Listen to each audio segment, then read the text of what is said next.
ത്രിയേക ദൈവത്തിന് സ്തുതി.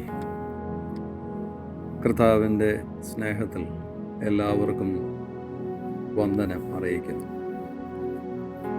ഈ വലിയ നോമ്പ് എന്ന സവിശേഷതയുള്ള സമയത്ത് ക്രൂശിതനിലേക്കുള്ള നോട്ടം എന്ന ഒരു വിഷയത്തെ ചിന്തിക്കുന്ന, ധ്യാനത്തിന് വിഷയമാക്കുന്ന ഒരു ദിനത്തിലാണ് നാം എത്തിയിരിക്കുന്നത്. വാളിയുടെ ശാലയമർത്ഥമായ യുവജന സഖ്യത്തിലെ അംഗങ്ങൾ ചേർന്ന്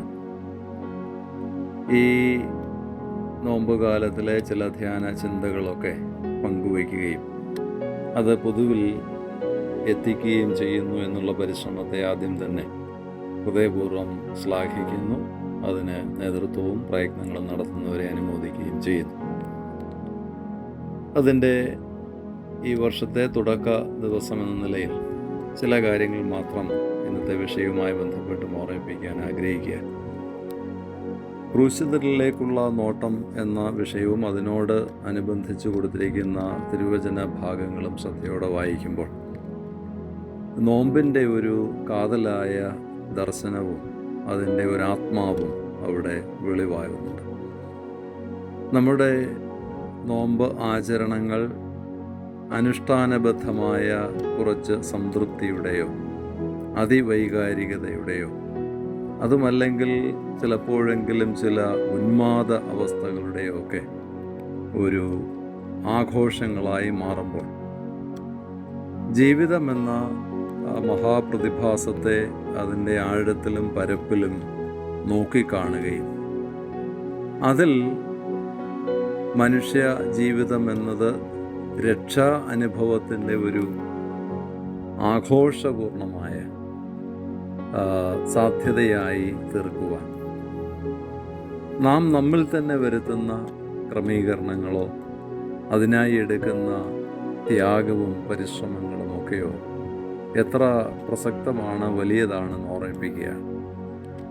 നാം പലപ്പോഴും അപ്രധാനമായ, അയഥാർത്ഥമായ എന്നൊക്കെ വിളിക്കാവും പലതിലെയും നമ്മുടെ വലിയ ഫാൻറ്റസീസ്, ഫാസിനേഷൻസ്, നമ്മുടെ വലിയ ഉന്മാദ അല്ലെങ്കിൽ ഭാവനാചിത്തമായ കാര്യങ്ങളാക്കി കണ്ട് പോവുകയും പെട്ടെന്ന് അതിലൊക്കെ തന്നെ നമുക്ക് അക്ഷമയുടെ അവസ്ഥകൾ, അതിൽ തന്നെ നമ്മൾ കൃതജ്ഞതയോടെ ഓർക്കേണ്ടതും ആശ്രയബോധത്തോടെ നിലനിർത്തേണ്ടതുമായ പലതിനെയും മറന്ന് ഈ സംഖ്യാപുസ്തകം 21 അധ്യായം വായിക്കുമ്പോൾ ഇവിടെ പറയുന്നുണ്ട്, ദൈവിക പരിപാലനത്തിൻ്റെ കരുതലിൻ്റെ വഴികളിൽ അവർ പറയുന്നു, ഈ നിസ്സാര ഭക്ഷണം ഞങ്ങൾക്ക് മടുത്തു എന്ന് പറയും. അപ്പോൾ മന്ന എന്ന ഒരു സാധ്യതയെ നിസ്സാര ഭക്ഷണമായി കാണുന്ന ഒരു മാറ്റം അവരിൽ സംഭവിക്കുന്നുണ്ട്. അത് ഒരു പാപമായോ ദൈവകോപമായോ ഒക്കെ കാണുന്ന സിമ്പിളായ ഒരു വിചാരത്തേക്കാൾ അവിടെ അതിൽ നിന്നുമുള്ള ഒരു മനുഷ്യൻ്റെ വീണ്ടുവിചാരവും മടങ്ങിവരവും ഒക്കെ ഉണ്ടാവുക എന്ന സാധ്യതയാണ്. അതിനെയാണ് കർത്താവ് തന്നെ ഇന്ന് നാം സുവിശേഷ ഭാഗത്ത് വായിച്ചപ്പോൾ അവിടെ പറയുന്നു, ഈ കർത്താവ് തന്നെത്താൻ മരുഭൂമിയിൽ പിച്ചള സർപ്പത്തെ ഉയർത്തിയതുപോലെ ഉയർത്തപ്പെടുകയും അത് രക്ഷാ സാധ്യതയായി മനുഷ്യവർഗത്തിന് ഭവിക്കുകയും ചെയ്യുക. ആ ഭാഗം 3-ാം അധ്യായം വളരെ പ്രസക്തമാണ്. യോഹന്നാൻ സുവിശേഷം 3-ാം അധ്യായം വളരെ പ്രസക്തമാണ്, നമുക്കറിയാം. അവിടെ പറയുന്നത് മുഴുവനും മാനസാന്തരം, വീണ്ടും ജനനം, ദൈവരാജ്യാനുഭവം, ദൈവത്തിന് ലോകത്തോടുള്ള സ്നേഹം, ഒന്നും ബാക്കി വയ്ക്കാത്തിടത്തോളം ലോകത്തെ സ്നേഹിക്കുന്ന ദൈവത്തിൻ്റെ ആ വലിയ മനസ്സ്. ഇവിടെ മനുഷ്യൻ എങ്ങനെയാണ് അതിനോട് പ്രതികരിക്കുന്നത് എന്ന ഒരു തിരിച്ചറിവോ ചർച്ചയോ ഒക്കെ അവിടെ ഉണ്ടാവുകയാണ്. പൗലോസ് അപ്പോസ്തലൻ്റേതായി ഗലാത്യ ലേഖനത്തിൽ നിന്ന് വായിച്ച വേദഭാഗത്തും പുറമേ മാന്യത കാണിക്കേണ്ടതിനായി മനുഷ്യർ പലതും ചെയ്യുന്ന കാര്യങ്ങളുടെ പരിച്ഛേദനയെക്കുറിച്ചൊക്കെ പറയുമ്പോൾ ഇപ്പോൾ പൗലോസ് പറയുന്നു, ഞാൻ ക്രൂശിനെ മാത്രം ആണ് എൻ്റെ പ്രശംസാ വിഷയമായി കാണുന്നത്.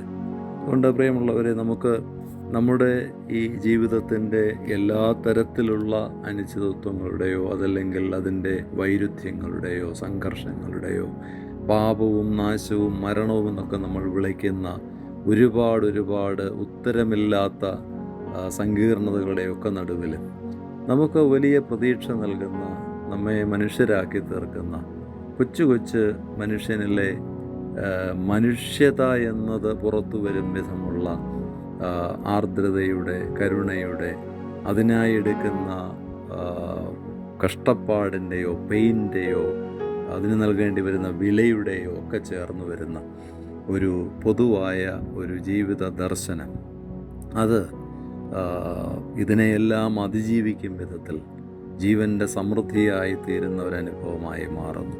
അത് പ്രത്യക്ഷത്തിൽ നമുക്ക് നിസ്സാരമെന്നോ അല്ലെങ്കിൽ അത്രമാത്രം നമുക്ക് ആകർഷണീയമെന്നോ തോന്നാത്ത അനുഭവങ്ങളിൽ പോലും ഈ വലിയ സാധ്യതകളുണ്ട് എന്നത് ഈ നോമ്പുകാലത്തിൻ്റെ ഒരു വലിയ തിരിച്ചറിവായിരിക്കട്ടെ.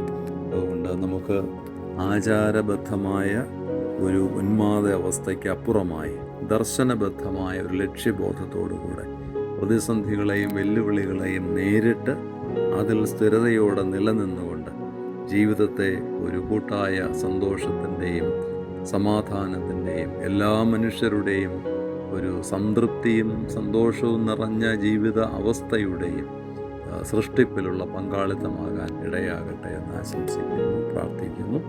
എല്ലാ നന്മകളും ദൈവം തമ്പുരാൻ നൽകട്ടെ എന്ന് ആശംസിക്കുകയും ചെയ്യുന്നു.